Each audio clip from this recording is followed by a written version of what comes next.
Heute habe ich zwei spannende Produkte für euch vorbereitet, die das Potenzial haben, alte und günstige CHAdeMO-Fahrzeuge wieder lebendig und modern zu machen. Es sind zwei CHAdeMO-Adapter. Der erste Adapter ist ein CCS-Adapter. Damit kann ein CHAdeMO-Fahrzeug an den gängigen CCS-Ladestationen aufgeladen werden. Und das zweite Produkt ist wieder so ein Adapter, wie ich euch jetzt in anderen Videos schon vorgestellt habe. Und dazu kommen wir jetzt gleich im Video. Es ist ein sogenannten Vehicle-to-Load, Vehicle-to-House Adapter, den ihr einfach zum Campingeinsatz, aber auch für die Einspeisung ins Haus, zum Beispiel als Notstromaggregat benutzen könnt. Aber fangen wir erstmal mit dem CCS-Adapter an. Aber was ist ein CCS auf CHAdeMO-Adapter? Das ist ein Adapter, der es ermöglicht, dass CHAdeMO-Fahrzeuge an CCS-Ladestationen aufgeladen werden. Wie ihr schon wahrscheinlich wisst, werden die meisten Ladestationen momentan nur mit CCS ausgerüstet, weil die CHAdeMO-Fahrzeuge sehr alt sind, sehr wenig sind mittlerweile und es lohnt sich nicht, dieses Netz auch aufrecht zu erhalten. Es gibt noch die alten Triple Charger, da wo es CCS, CHAdeMO und ein Typ-2-Kabel gibt. Allerdings sind die meisten Ladeparks und Ladestationen und Schnellladestationen mit CCS ausgerüstet. Und das ist natürlich ein Problem für die alten CHAdeMO-Fahrzeuge wie Nissan Leaf, Outlander Plug-in, Kia Soul EV und so weiter und so fort. Und dieser Adapter ermöglicht es, damit ihr auch woanders laden könnt. Und tatsächlich könnt ihr mit diesem Adapter schneller laden, weil der auch über die Grenzen von den kleinen Triple Charger geht, deutlich mehr als die 50 kW, die diese Lader ermöglichen. Aber genug Theorie, jetzt zeige ich euch, wie der Adapter aussieht. Der kommt in dieser schönen Box von EV Nicholas, der ist sehr robust, sehr schön gemacht. Und dann gibt es auch diese USB-Sticks und USB-Adapter. Wozu gibt es diese? Also ihr müsst auch verstehen, dass ein CCS zu CHAdeMO-Adapter ein richtiger Computer ist, deswegen sind die Teile auch ein bisschen teurer, weil hier drin ein richtiger Computer ist und die ganze Umwandlung von den Standard CCS auf CHAdeMO stattfinden muss. Hier müssen die Befehle so programmiert werden, dass sie von CCS kommen und auf das Fahrzeug übertragen werden. Falls sich der Standard irgendwie ändert, dann muss das Teil auch zukunftssicher sein. Deswegen gibt es auch diese USB-Sticks und USB-Kabel, damit ihr auch die Daten an den Hersteller und an den Verkäufer dann weiterleitet und der kann euch ein Update draufspielen. Das ist auch in der Anleitung geschrieben. In der Anleitung steht auch, wie man den CCS-Ladevorgang starten soll und wie man den beendet. Das alles erkläre ich euch jetzt aber anhand von einem Ladevorgang. Denn es gibt einige Besonderheiten, die in dieser kleinen Anleitung leider nicht zu finden sind und die man quasi über Trial and Error ausprobieren muss. Etwas kurz zum getesteten Fahrzeug, das war ein Nissan Leaf aus 2020 mit 64 Kilowattstunden Batterie und ich hatte überhaupt keine Probleme, die Ladung zu starten.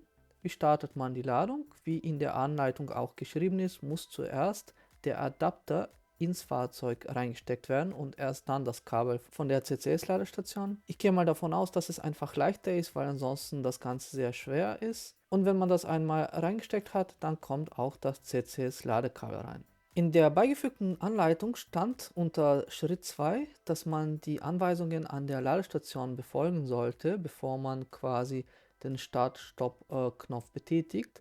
Allerdings waren die Anweisungen an der Ladestation einfach Verbindung aufgebaut. Das heißt, hier habe ich erkannt, dass die Anleitung vielleicht nicht so ganz hundertprozentig ist. Also man muss zuerst das Kabel reinstecken, natürlich ein bisschen warten, dann muss man auf jeden Fall den Startknopf betätigen an dem CHAdeMO-Adapter. Den Knopf drückt man 3 bis 5 Sekunden, dann leuchtet eine Lampe und fängt an zu blinken. Und erst dann kann man mit der Authentifizierung dann starten. Dann wird der Ladevorgang wie ein normales CCS-Fahrzeug gestaltet, dann hört man so einen Klack und dann wird die Ladung freigegeben. Das Interessante hier an diesem Ladevorgang war, dass ich mit etwa 40% reingesteckt habe und ich die maximale Ladeleistung von 75 kW erreicht habe.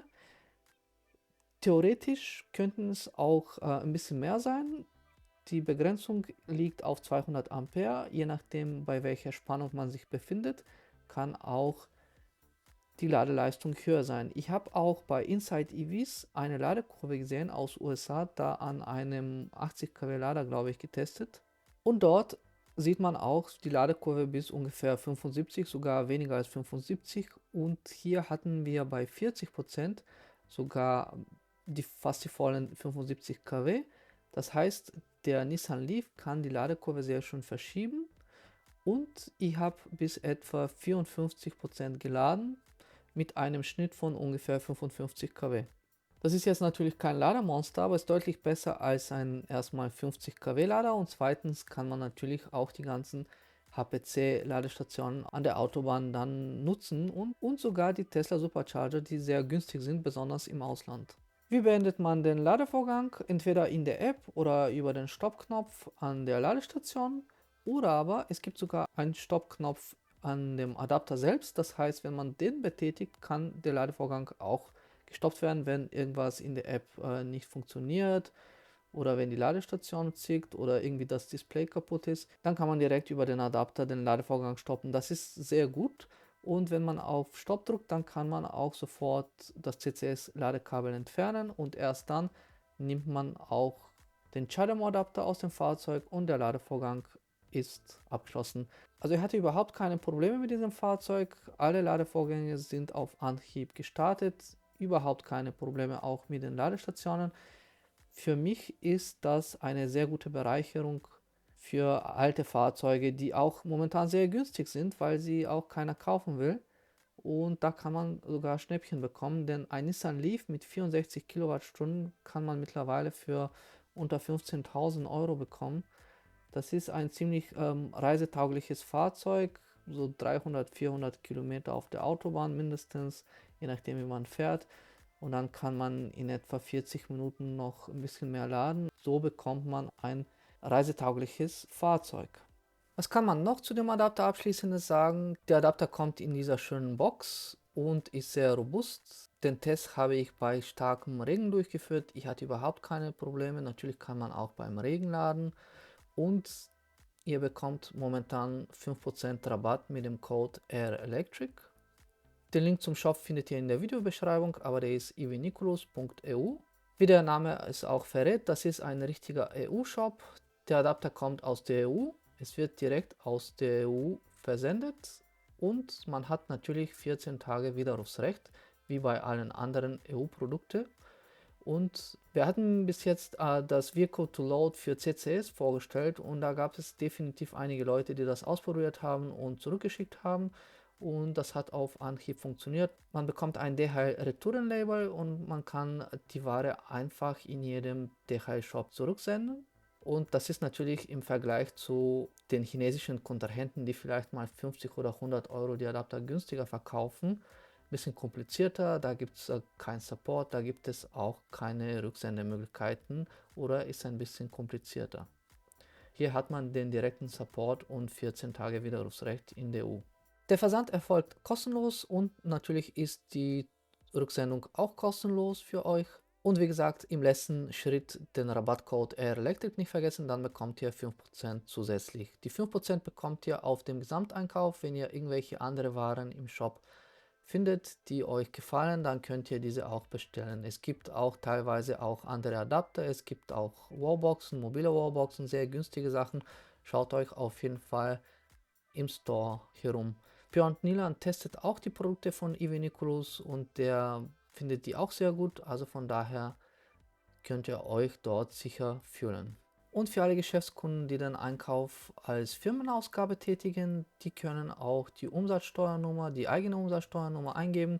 Dann wird die Umsatzsteuer direkt reduziert und man bekommt einfach den Nettopreis angezeigt. Das ist natürlich ein weiterer Vorteil, wenn man in der EU bezahlt, denn dann bekommt man auch eine saubere Rechnung. Und jetzt kommen wir zum Teil mit dem Vehicle-to-Load-Adapter für CHAdeMO-Fahrzeuge, denn ich glaube, das ist auch ein sehr guter Adapter, der die Fahrzeuge noch massentauglicher macht und auch beim Wiederverkauf oder Gebrauchtkauf sehr interessant macht. Wer unseren Kanal schon länger verfolgt und sich schon abonniert hat, weiß, dass wir sehr viele Videos über Vehicle to Load gemacht haben.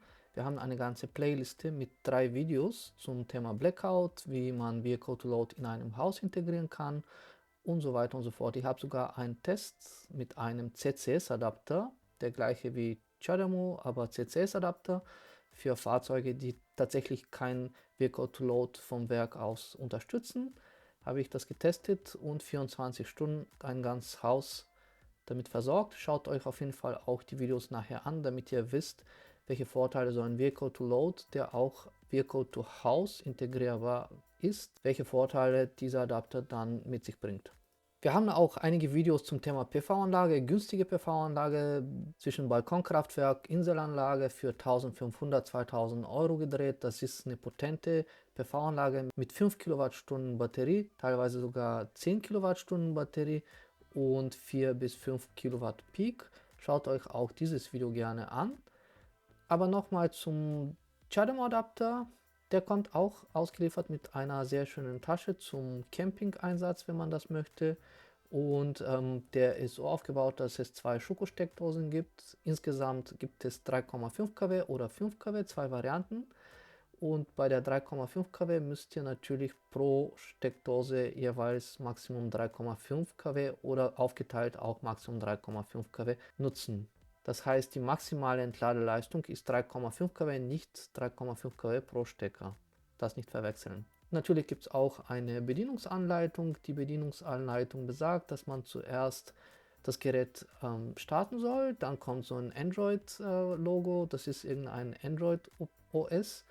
Und dann steckt man den Stecker ins Auto und dann muss man auf dem Gerät nochmal Start drücken und dann ist das Gerät startbereit. Es ist auf jeden Fall sehr leicht, genau wie der CCS-Adapter funktioniert das auf Anhieb und den habe ich den obligatorischen Föhntest gemacht, für euch zu zeigen, dass hier vom Fahrzeug etwa 800 Watt, 1 Kilowatt entnommen werden.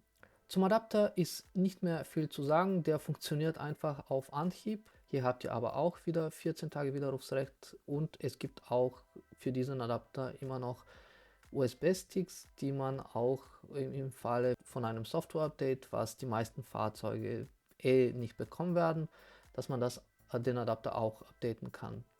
Schaut euch auf jeden Fall auch das Video mit dem Test als Vehicle to House.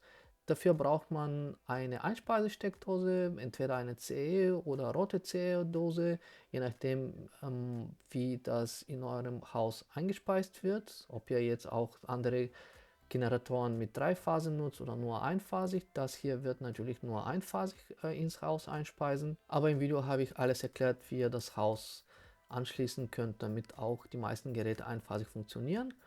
Und natürlich braucht ihr einen Umschalter, denn wenn ihr irgendwo einspeist, im Notstrom muss natürlich sicher sein, dass auch kein Strom nach außen gelangt. Ich habe euch auch gezeigt und auch aus einigen Foren andere Berichte von anderen Nutzern von solchen Adaptern gezeigt, dass man auch den Adapter als echtes Vehicle to House integrieren kann. Zum Beispiel mit einer PV-Anlage, aber auch ohne PV-Anlage mit den sogenannten Wechselrichter von Victron, Multiplus und Quattro. Da habe ich das gezeigt, anstatt dass man die Batterie ausbaut, wie in diesem Fall von diesem YouTuber, man kann direkt den Strom aus dem Auto entziehen.